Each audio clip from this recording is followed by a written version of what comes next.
اعوذ باللہ من الشیطان الرجیم، بسم اللہ الرحمن الرحیم۔ انجینئر مبشر محمود شاہ آپ کے ساتھ حاضر ہے۔ انسان کی تخلیق کے مقاصد اور انسان کی تخلیق کے مراحل اس پہ بیان ہو رہے ہیں۔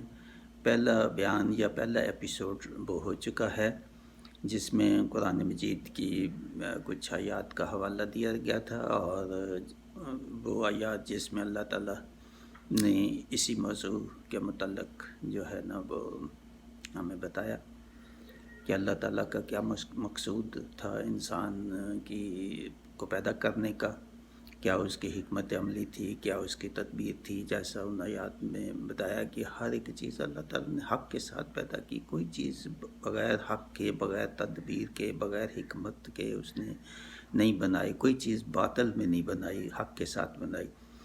تو یقیناً انسان کی جو تخلیق ہے وہ بھی تدبیر، حکمت اور حق کے ساتھ ہی ہے، اور اللہ تعالیٰ نے پھر انسان کو تمام مخلوقات سے جو بہتر بنایا، افضل بنایا، اس کا بھی فرمایا کہ میں نے انسان کو زمین میں یا آدم کو زمین کے اوپر میں نے اپنا خلیفہ، نائب جو ہے وہ مقرر کیا ہے، اور اس کو ویسی ہی صلاحیتیں اللہ تعالیٰ نے دی، دونوں ودیت کی، بلائی اور اچھائی اور نیکی کی صلاحیتیں، اور جو شیطانی ہیں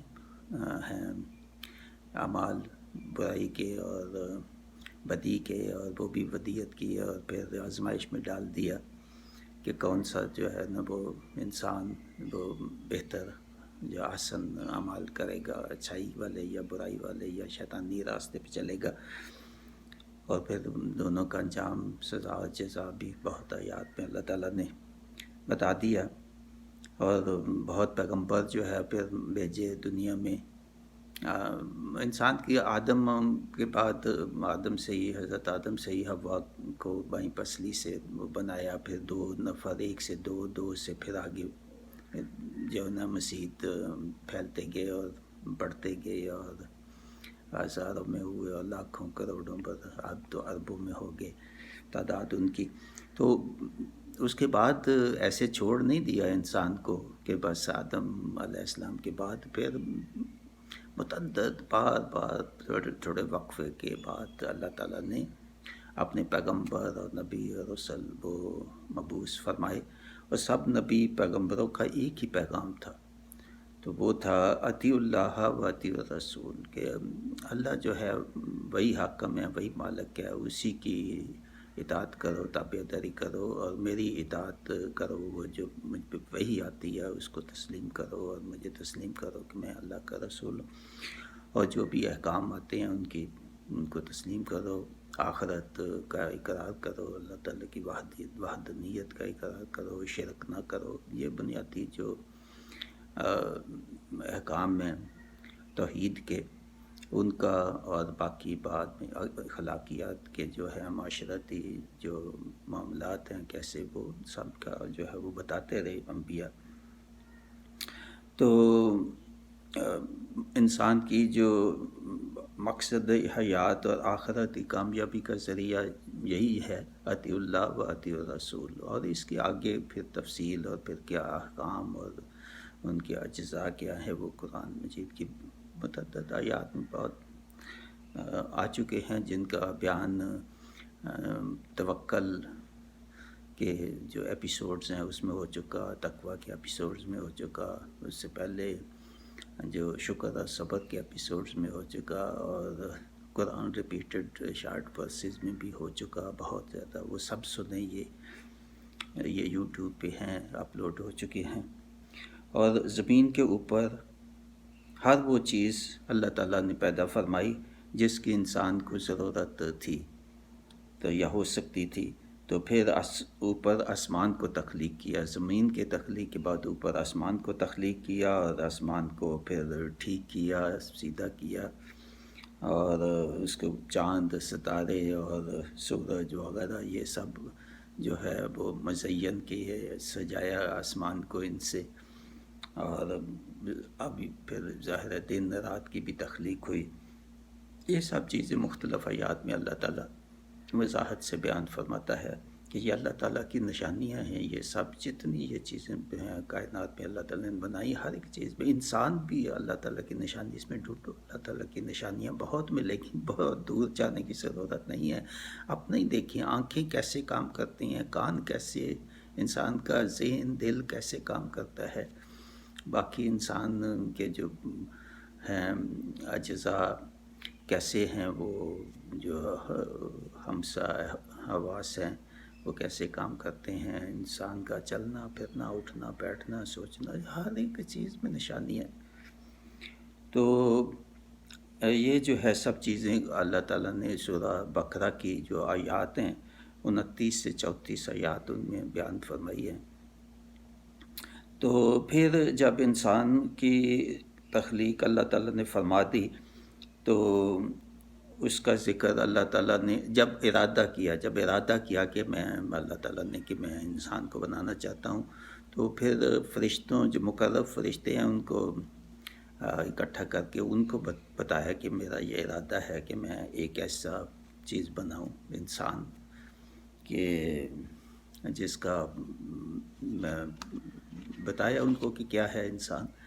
تو جب انہوں نے سنا کہ یہ ایسا بنا رہا ہے ایک انسان جس میں نیکی بھی ہوگی بدی بھی ہوگی، یہ تو بڑے فساد کرے گا، یہ تو انتشار پھیلائے گا، قتل کرے گا لوگوں کو، تو اللہ تعالیٰ کو کہا یا اللہ ایسے انسان کو بنا رہا ہے جو فساد کرے گا، تو قتل کرے گا اور دنیا میں خرابی پیدا کرے گا، برائی بدی پیدا کرے گا دنیا میں.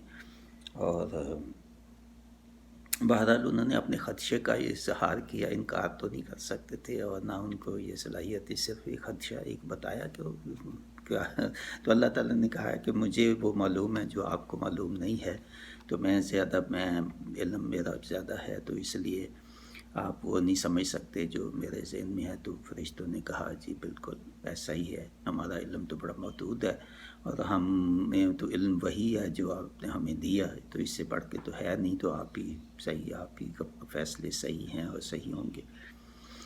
تو یہ سب جو ہے سورہ بقرہ کی آیت 30 میں ہے پہلے، جو ابھی میں نے بتایا کہ فرشتوں نے کہا کہ ہم کوئی کافی کم ہیں تمہاری تقدیس اور تمہاری تسبیح کرنے کے لیے، کہ تو اور کسی کو ضرورت ہے تجھے بنانے کی جیسے انسان کے. مزید جو تسبیح کرنے والے کچھ ہوں گے مگر بہت تو ہوں گے جو نہیں کرنے والے ہوں گے، ہم تو صرف تیری تسبیح ہی کرتے ہیں.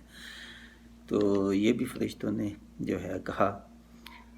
تو اللہ تعالیٰ نے پھر کہا کہ نہیں، میرا علم بہت زیادہ ہے، تم سے بہت آگے کا جانتا ہوں، تم وہاں نہیں جانتے، وہاں تک نہیں جانتے. تو اللہ تعالیٰ فرشتوں نے کہا کہ بے شک تو ہی دانا ہے، تو ہی حکمت والا ہے، تو ہی جانتا ہے، ہم سے بہت زیادہ ہمارا علم بہت محدود ہے. تو پھر اللہ تعالیٰ نے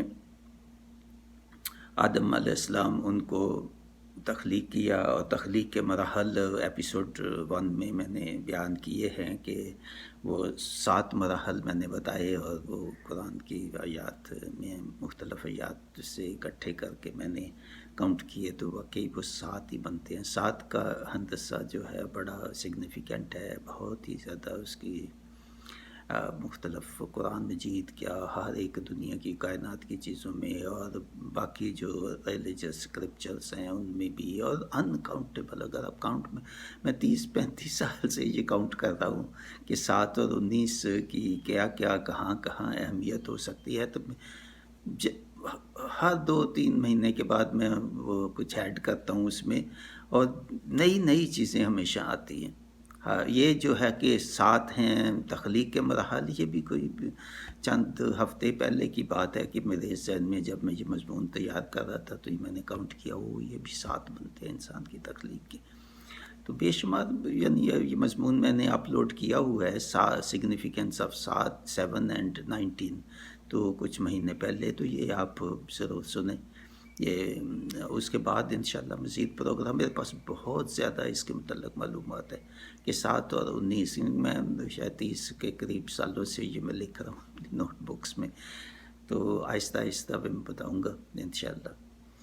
تو انسان کی تخلیق شروع جو ہوئی وہ جو ہے وہ گارے سے ہوئی، پھر بدبودار گارا اور پھر اس کے بعد ٹھیکری اور پھر مختلف جو ہے اس کے اور آگے مراحل ہوئے، پھر وہ آگے جو ہے وہ گوشت کا لوٹ تھڑا اور ہڈیاں اور اس کے اوپر پھر گوشت چڑھانا اور اس کو ٹھیک کرنا، اور یہ سب جو مراحل میں نے ایپیسوڈ 1 جو ہے اس میں آپ یہ سب دیکھ سکتے ہیں کہ انسان کی تخلیق کے جو مراحل ہیں، اور مختلف قرآن مجید کی آیات میں بھی یہ آگے آئیں گے اسی مضمون کے اور ایپیسوڈز میں بھی۔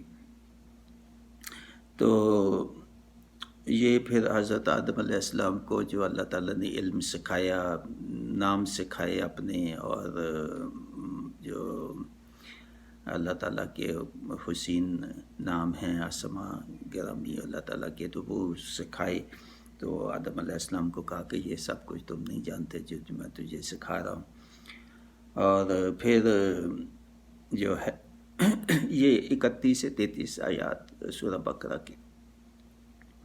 اور پھر جب بنا لیا، تخلیق کر لی، تو پھر فرشتوں کو اکٹھا کیا، اور جو باقی جو مخلوق بنا چکا تھا سب کو، اور ابلیس کو بھی جو وہ بھی ساتھ تھا، وہ بھی ان سب کو کہا کہ یہ جب میں نے تخلیق کیا میری سب سے آسان تخلیق ہے، بہت بہتر تخلیق ہے جس کو میں نے ابھی بنایا، تو اس کو سجدہ کرو۔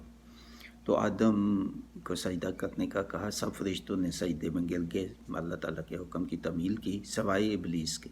وہ کہنے لگا کہ میں تو اس سے افضل ہوں، مجھے تو نے آگ سے بنایا، تو اس کو مٹی سے بنایا، تو مجھے کیوں کہہ رہے ہو کہ اس کو سجدہ میں تو نہیں کروں گا۔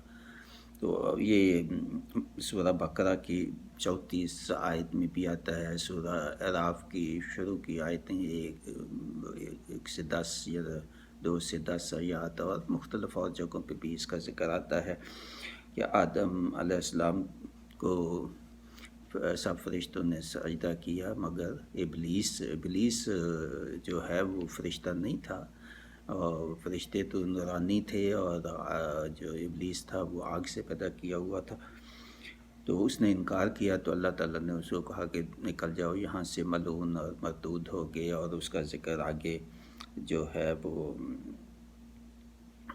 آتا ہے مختلف آیات میں کہ اس نے چیلنج کیا کہ میں جس کو بنانے جا رہا ہوں آدم کو، تو میں تو اس کو گمراہ کروں گا آگے پیچھے،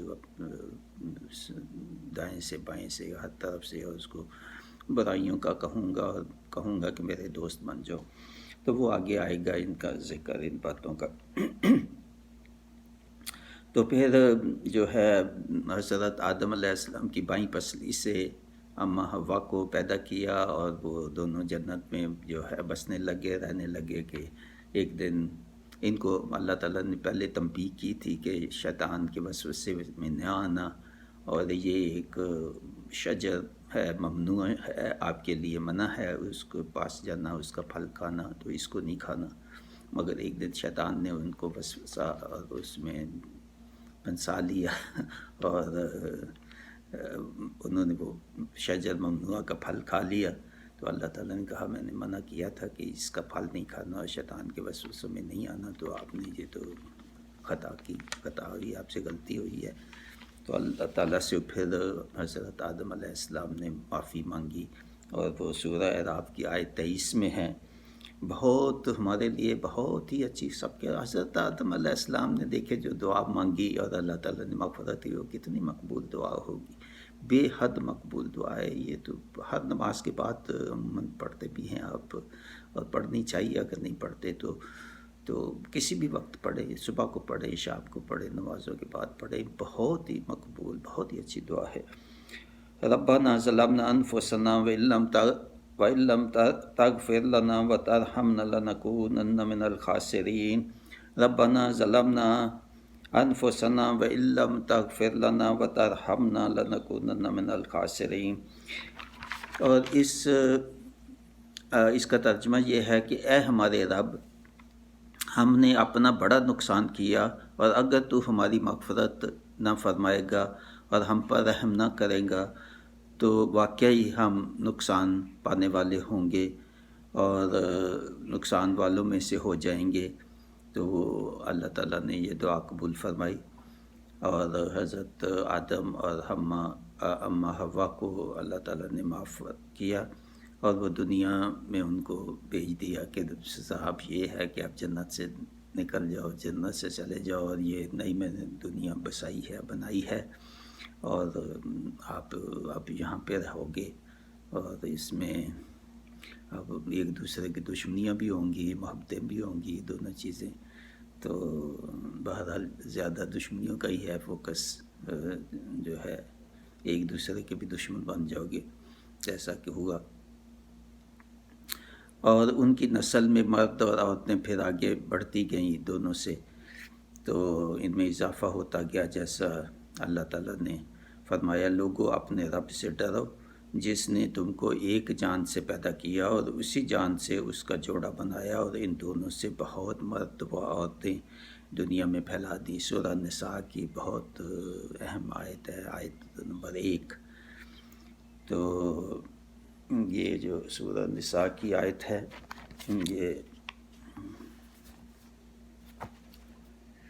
یہ ہے یا ایھا الناس اتقوا ربکم الذی خلقکم من نفس واحدۃ وخلق منها زوجها وبث منها رجالا کثیرا ونساء واتقوا اللہ الذی تساءلون به والارحام ان اللہ کان علیکم رقیبا. اے انسانوں ڈرو اپنے رب سے. پہلے ہی ڈرا دیا کہ یہ جو انسان ہیں اب بڑھتے جائیں گے، ان کی تعداد بڑھتی جائے گی، مگر ڈرتے رہنا کہیں غلط راستے پہ نہ چلے جانا. اے انسانوں ڈرو اپنے رب سے جس نے تم کو پیدا کیا ایک جان سے، اور پیدا کیا اسی میں سے جوڑا اس کا، اور پھیلائی ان دونوں سے بہت سے مرد اور عورتیں. اور ڈرتے رہو، پھر دوبارہ سے دہرایا کہ ڈرتے رہو اس اللہ سے کہ سوال کرتے ہو تم ایک دوسرے سے جس کا واسطہ دے کر، اور ڈرتے رہو رشتوں کی نزاکت سے بھی، بے شک اللہ بے شک تم پر نگہبان. دیکھیے ساتھ تنبیہ بھی کہ میں نے بنا تو رہا ہوں، پھیلا رہا ہوں آپ کو دنیا میں، اور 3 دفعہ آیا کہ ڈرتے رہو.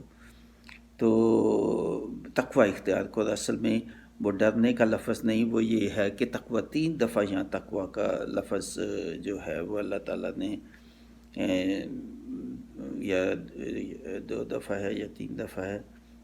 بہرحال یہ ہے کہ چلیں 2 دفعہ ہی صحیح. تو 2 دفعہ جو ہے وہ تقوی اختیار کرو، پرہیزگاری اختیار کرو، اللہ سے ڈرتے رہو. دونوں چیزیں ہیں، ڈرتے بھی رہو، تقوی اور پرہیزگاری اختیار کرتے رہو. اور رشتوں کا خیال رکھو، رشتوں کی نزاکت، آپس میں جو آپ کے معاملات ہیں، رشتہ دار اقربا، ان کا دیکھو کیا حقوق ہیں ان کے. اور اللہ تعالیٰ دیکھ رہا ہے، نگہبان ہے، اللہ تعالیٰ دیکھ رہا ہے. یہ شروع میں پھر تنبیہ بھی کرتی ان سب بتانے کے بعد. اور اس کے بعد پھر 2 سے آگے 10 آیات جو ہیں وہ اسی پہ ہے کہ وہ حقوق جو ہیں وہ مسکینوں، غریبوں، اقربا، والدین کے، ہمسایوں کے، اور باقی معاشرتی معاملات، اور ان میں خیال رکھو ایک دوسرے کا. اور اللہ تعالیٰ جیسے کہا کہ ڈرتے رہو، تقوی اختیار، وہ تقوی کی آگے باتیں بتائیں کہ کیا ہے تقوی، اور اس کے اہم جو اجزاء ہیں تقوی کے، وہ 2 سے 10 جو ہے وہ آیات کے ان کا خیال رکھو، تو ان کی پابندی کرو. تو انسان کی تخلیق کے بعد بتا دیا کہ اس کو کیا کرنا ہے، کیا اچھے اعمال ہیں، کیا برے اعمال ہیں، اور ان دونوں کا کیا انجام ہوگا. اور اس کے بعد یہ جو پہلی آیت ہے سورہ نساء کی، اس آیت کے بعد یہ میں نے بتا تو دیا ہے، مگر جو لکھا ہوا میں نے وہ بھی پڑھ دیتا ہوں، شاید اگر کوئی چیز مس ہوئی تو آ جائے گی. اس آیت کے بعد کی آیات میں انسان کو، یعنی 2 سے 10 آیات انسان کو ہدایت کی، بلکہ تنبیہ فرمائی کہ وہ دنیا میں دوسرے انسانوں کے حقوق کا کیسے خیال رکھے. یتیموں، مسکینوں، والدین، اقربا اور دیگر لوگوں کے حقوق جو ہیں اس کا خیال رکھنے کی ہدایت فرمائی کہ دنیا کی معاشرتی و عائلی زندگی کن بنیادوں پر گزاری جائے. اس طرح شروع سے ہی اخلاقیات و باہمی نظم و نسق و بھائی چارے کے وہ قواعد اصول اللہ تعالیٰ نے بتا دیے جو کہ وہ انسان دنیا کی زندگی میں تکبر نہ کرے، فساد نہ کرے، ایک دوسرے کے حقوق کا خیال رکھیں، اپنی نفسانی جو خواہشات ہیں اس کو قابو میں رکھے اور ان کو ایسی خواہشات کو چھوڑ دیں جو تقوی کے خلاف ہیں، اور تقوی کا راستہ جو ہے وہ اختیار کرے. جیسے پہلی ہی آیت میں 2 دفعہ اللہ تعالیٰ نے تقوی کا ذکر کیا، سورہ النساء کی پہلی آیت. تو یہ سب تقوی اختیار کرو تاکہ تقوی اللہ تعالیٰ کے قرب حاصل کرنے کا ذریعہ ہے، اور جنت کا راستہ جو ہے وہ تقوی سے ہی ملے گا. تقوی متقین کے لیے اللہ تعالیٰ نے جنت بنائی. تو یہ سب چیزیں اللہ تعالیٰ نے انسان کی تخلیق اور تخلیق کے بعد سب بتا دیا کہ کیا راستہ اس کا صحیح ہے، کیا غلط ہے، کیا کرنا ہے، کیا اس کا انجام ہوگا. موت لازمی آئے گی، موت کے بعد قبر، اور قبر کے بعد برزخ، اور برزخ کے بعد جو ہے وہ قیامت، دوبارہ اٹھایا جانا، اور پھر حساب کتاب اور جنت. جو کامیاب ہوں گے جنہوں نے زندگی میں اچھے نیک اعمال کیے، تقوی اختیار کیا، اور وہ جنہوں نے تقوی اختیار نہ کیا، نافرمانی کی، اور ان کا گناہوں کا جو ہے پلڑا وہ باری رہا، کم نیکیاں رہی، تو وہ سزا کے مستحق ہوں گے، جہنم میں جائیں گے. اللہ تعالیٰ نے اس کا بار بار بہت جگہوں پہ ذکر کیا ہے. تو اس کے بعد آیت جو ہے وہ ہے سورہ الذاریات. یہ بہت اہم آیت ہے. یہ اس کا پہلے ایپیسوڈ جو ہے اس میں بھی ذکر ہو چکا ہے، کیونکہ وہاں بھی یہ اہم تھی، یہاں بھی یہ اہم ہے. تو یہ آیت 56 آیت ہے سورہ الذاریات کی. وَمَا خَلَقْتُ الْجِنَّ وَالْإِنسَ إِلَّا لِيَعْبُدُونَ، کہ اللہ تعالیٰ نے جنوں اور انسانوں کو صرف اس لیے پیدا کیا کہ وہ اس کی عبادت کریں. پھر عبادت کا کچھ مفہوم بتا دیا تھا ایپیسوڈ 1 میں کہ عبادت کیا ہے. کیا یہ صرف یہ ریچول والی عبادتیں ہیں، نماز ہے، روزہ ہے اور حج یہ ہے، یا زکوٰۃ بھی اس میں شامل کر لیں. تو جو کہ میئریبل ہیں، جن کی کوانٹیفائڈ ہیں، اللہ تعالیٰ نے تعدادیں بتا دی ہیں یا ان کا میئرز بتا دی ہے، ان کی ڈیٹیلز بھی ہے. اور یہ کوالٹیٹیو بھی ہیں، کوانٹیٹیو بھی ہیں. یہ جو ہیں 4 عبادات، کیا یہی ہیں عبادات یا کہ اس کے علاوہ اور بھی ہیں؟ تو ان کا ذکر ایپیسوڈ 1 میں بھی ہے، اور اس کے بعد والے ایپیسوڈ جو آئیں گے ان میں بھی ہے کہ جو اللہ تعالیٰ کہتا ہے کہ انسان کو میں نے عبادت کے لیے، تو عبادت ہے کیا؟ تو یہ بہت اہم ہے یہ کہ عبادت ہے کیا. اس میں علماء اور تفاسیر میں بھی بہت جو ہے نا وہ بحث ہو چکی. اگر اس میں بھی کچھ لوگوں کا خیال کچھ ہے، کچھ کا اور خیال ہے عبادت سے، تو یہ اگلے جو ایپیسوڈز ہیں بہت اہم ہے اسی لحاظ سے بھی کہ بتایا جائے گا کہ کیا صرف عبادت کے لیے اور یہ عبادت، یا اور بھی مقصد ہے اس عبادت کے علاوہ بھی. کیونکہ اس ایک آیت میں تو یہی ہے کہ عبادت، مگر اس کے بعد انسان کو تو بنا دیا، پھر مقصود اور کیا ہے بنانے کے بعد، کیا اللہ تعالیٰ چاہتا ہے انسان سے، وہ ایک اور مقصد ہے. تو وہ اگلا جو ایپیسوڈ ہے وہ اس میں آئے گا. تو یہ سورہ ذاریات کی جو ہے اس کا ترجمہ جو ہے میں ویسے بتا تو دیا ہے. سورہ ذاریات میں جنوں اور انسانوں کو اس لیے پیدا کیا کہ میری عبادت کریں. تو جو اگلے ایپیسوڈ جو ہیں ان میں اس آیت کا مفہوم اور تشریح اور دیگر اور آیات جن کا تعلق عبادات سے ہے اور صالحات سے ہے. یعنی صالحات کیا عبادت میں شامل ہے یا اس کے علاوہ ہیں، یہ بھی ایک بات آگے تک آئے گی، اس کی بھی تشریح، اور یہ جاری رہے گا انشاءاللہ یہ مضمون اگلے ایپیسوڈ 3 میں. تو اس وقت تک اجازت دیں. اللہ تعالیٰ جو بھی میں نے آپ کو بتایا ہے، آپ نے سنا ہے، میرے اور سننے والے سب کو اللہ تعالیٰ توفیق دے سمجھنے کی ان باتوں کو، اور غور سے اور غور و فکر کی توفیق دے اور عمل کرنے کی توفیق دے. آمین ثم آمین. وما علینا الا البلاغ وبشر محمود.